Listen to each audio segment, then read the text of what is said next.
Who are you? I'm from Sky News. From Sky News. Well, goodbye. A camera-shy Jeremy Corbyn when he was asked by Sky News how he planned to tackle anti-Semitism in the Labour Party. Mr. Corbyn, what are you going to do about the perception that the party's anti-Semitic?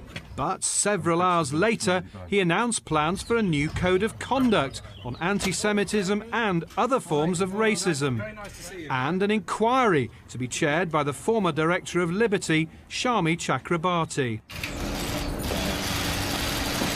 Good morning, Ken. You're wasting your day. I'm not doing. The Labour leader acted after a furious row involving Ken Livingstone, who's been suspended from the party but remains unrepentant. Don't waste all your time following me. Don't tread on my dog. Are you worried about being expelled from the Labour Party? He's told Sky News he expects to be reinstated by Labour. Critics say that after ducking the issue, Mr Corbyn has finally done the right thing. We hope this action plan will be a step in the right direction, but it will all be in the execution. The proof of the pudding is in the eating, and if the Labour Party is going to change its ways, it first needs to admit that there is something of a crisis rather than deny the fact that there is. This inquiry might suggest that they're beginning to realise that. As polling day approaches, there's been much debate among London's Jewish community.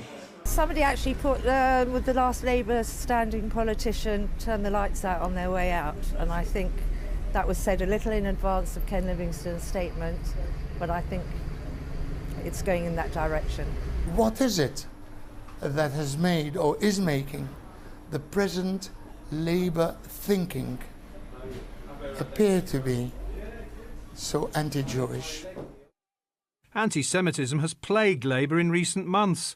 In February, there were claims of anti-Semitism at the Oxford University Labour Club. Then, in March, a party activist was suspended for tweeting, "Jews slaughter the oppressed and have big noses." A few days later, the Labour peer Lord Levy said he'd quit the party unless Mr Corbyn rejected anti-Semitic comments by party members. This month, a Labour councillor was suspended after a series of tweets praising Hitler as the greatest man in history. This week, the Labour MP Naz Shah was suspended for comments made on Facebook. And now Mr Corbyn has announced an action plan to tackle anti-Semitism. We're not an anti-Semitic party, and where we come across individuals in our party with anti-Semitic views, we suspend them, we deal with them, and we say you have no place for those, for you and those views in our party. Go back and check what Hitler did. There's a book. Thursday's very public showdown between the Labour backbencher John Mann and Mr Livingstone has added ammunition to critics of Mr Corbyn's leadership. You dare say that Hitler supported Zionism? Labour MPs will welcome the action proposed by Mr Corbyn, but many will claim it's overdue, and it won't stop calls for the expulsion of Mr Livingstone from the party. But while the Labour leader has now announced his response to the crisis, Mr Livingstone seems more concerned about household chores than his future in the party. Got to do the washing now. I'm doing some work on the pond, moving some of the newts. That's my day. I'm not making any statements. John Craig, Sky News.